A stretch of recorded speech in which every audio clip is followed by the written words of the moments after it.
ಬಿಜೆಪಿಯಿಂದ ಉಚ್ಚಾಟಿತರಾದಂತಹ ಶಾಸಕರಿಗೆ ಡಿಕೆ ಶಿವಕುಮಾರ್ ಅಭಯವನ್ನ ಕೊಟ್ಟಿದ್ದಾರೆ.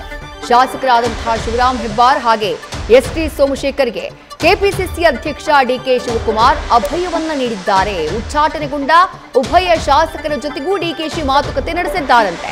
ಉಚ್ಚಾಟನೆಯಿಂದ ವಿಚಲಿತರಾಗಬೇಡಿ, ನಿಮ್ ಜೊತೆ ನಾವಿದ್ದೀವಿ ಅನ್ನುವಂತಹ ಅಭಯವನ್ನ ಕೊಟ್ಟಿದ್ದಾರಂತೆ ಕೆಪಿಸಿಸಿ ಅಧ್ಯಕ್ಷರು ಆಗಿರುವಂತಹ ಡಿಸಿಎಂ ಡಿಕೆ ಶಿವಕುಮಾರ್.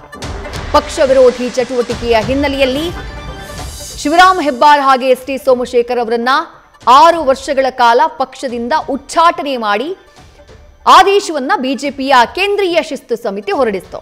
ಅದಾದಂತಹ ನಂತರದಲ್ಲಿ ಆಲ್ರೆಡಿ ಇವರಿಬ್ರು ಕೂಡ ಕಾಂಗ್ರೆಸ್ ಜೊತೆಗೆ ಗುರುತಿಸಿಕೊಂಡವರು. ಕಾಂಗ್ರೆಸ್ಗೆ ಸೇರ್ಪಡೆ ಆಗ್ಬಿಡ್ತಾರಾ ಅಥವಾ ತಟಸ್ಥರಾಗಿ ಉಳಿದು ಬಿಡ್ತಾರಾ, ಈ ರೀತಿಯಾದಂತಹ ಚರ್ಚೆಗಳೆಲ್ಲ ಇದ್ವು. ಇದೆಲ್ಲದರ ಮಧ್ಯೆ ಡಿಸಿಎಂ ಡಿಕೆ ಶಿವಕುಮಾರ್ ಉಭಯ ಶಾಸಕರ ಜೊತೆಗೂ ಕೂಡ ಮಾತನಾಡಿ ಇಬ್ಬರಿಗೂ ಕೂಡ ಅಭಯವನ್ನ ನೀಡಿದ್ದಾರೆ. ಅದರ ಡೀಟೇಲ್ಸ್ನ ನೋಡ್ತಾ ಹೋಗೋಣ.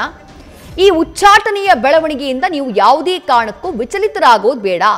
ನಿಮ್ ಜೊತೆ ನಾವಿದ್ದೀವಿ, ಕಾಂಗ್ರೆಸ್ ಪಕ್ಷ ಇದೆ, ನೀವಿಬ್ರು ಕೂಡ ಮೂಲ ಕಾಂಗ್ರೆಸ್ಸಿಗರು ಅನ್ನುವುದನ್ನ ಡಿಸಿಎಂ ಡಿಕೆ ಶಿವಕುಮಾರ್ ಹೇಳಿದಾರಂತೆ.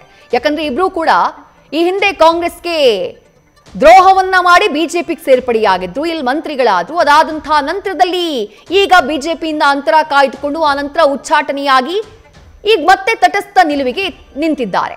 ಇಬ್ಬರನ್ನೂ ಕೂಡ ನೀವು ನಿಮ್ಮ ಜೊತೆ ನಾವಿದ್ದೇವೆ ಅನ್ನುವಂತಹ ಭರವಸೆಯನ್ನ ಡಿಸಿಎಂ ಡಿಕೆ ಶಿವಕುಮಾರ್ ನೀಡಿದ್ದಾರೆ. ಇಬ್ಬರಿಗೂ ಸಾರ್ವತ್ರಿಕ ಚುನಾವಣೆಗೆ ಇನ್ನೂ ಕೂಡ 3 ವರ್ಷಗಳ ಕಾಲ ಸಮಯ ಇದೆ. ಪಕ್ಷದಿಂದ ಉಚ್ಚಾಟಿತರಾದ್ರೂ ಶಾಸಕ ಸ್ಥಾನಕ್ಕೇನು ಯಾವುದೇ ಧಕ್ಕೆ ಇಲ್ವಲ್ಲ. ಹಾಗಾಗಿ ಈಗಲೇ ಪಕ್ಷ ಸೇರ್ಪಡೆ ಬೇಡ. ಕ್ಷೇತ್ರದ ಅಭಿವೃದ್ಧಿ ವಿಚಾರದಲ್ಲಿ ಸರ್ಕಾರ ನಿಮ್ಮ ಪರವಾಗಿರುತ್ತೆ. ನಿಮ್ಮ ಕ್ಷೇತ್ರದಲ್ಲಿ ಏನಾದರೂ ಅಭಿವೃದ್ಧಿ ಬೇಕು, ಅನುದಾನ ಬೇಕು ಅಂತಂದ್ರೆ ಅದಕ್ಕೆ ಸದಾ ನಾವು ನಿಮ್ಮ ಜೊತೆಗೆ ಇರ್ತೀವಿ. ನಿಮ್ಮ ಮನವಿಗಳಿಗೆ ನಾವು ಸ್ಪಂದಿಸ್ತೀವಿ. ಕಳೆದ ಲೋಕಸಭಾ ಚುನಾವಣೆಯ ಸಂದರ್ಭದಲ್ಲಿ ನೀವು ಸಾಕಷ್ಟು ಸಹಾಯ ಮಾಡಿದ್ರಿ. ನಿಮ್ಮ ಸಹಕಾರವನ್ನ ಕಾಂಗ್ರೆಸ್ ಪಕ್ಷ ಮರೆಯೋದಿಲ್ಲ. ಇಬ್ಬರು ನಿಮ್ಮ ಕ್ಷೇತ್ರದ ಅಭಿವೃದ್ಧಿಯ ಕಡೆಗೆ ಸದ್ಯಕ್ಕೆ ಗಮನ ಕೊಡಿ.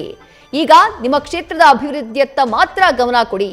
ಈ ಅವಧಿ ಮುಗಿದ ಬಳಿಕ ನಿಮಗೆ ಸಿಗಬೇಕಾದಂತಹ ಗೌರವ ಏನಿದೆ ಅದು ನಿಮಗೆ ಸಿಗುತ್ತೆ ಅಂತ ಹೇಳಿ ಡಿಸಿಎಂ ಡಿಕೆ ಶಿವಕುಮಾರ್ ಅಭಯವನ್ನ ನೀಡಿದ್ದಾರೆ ಉಚ್ಚಾಟಿತ ಬಿಜೆಪಿಯ ಶಾಸಕರಿಗೆ ಅನ್ನುವ ಮಾಹಿತಿ ಸಿಗ್ತಾ ಇದೆ.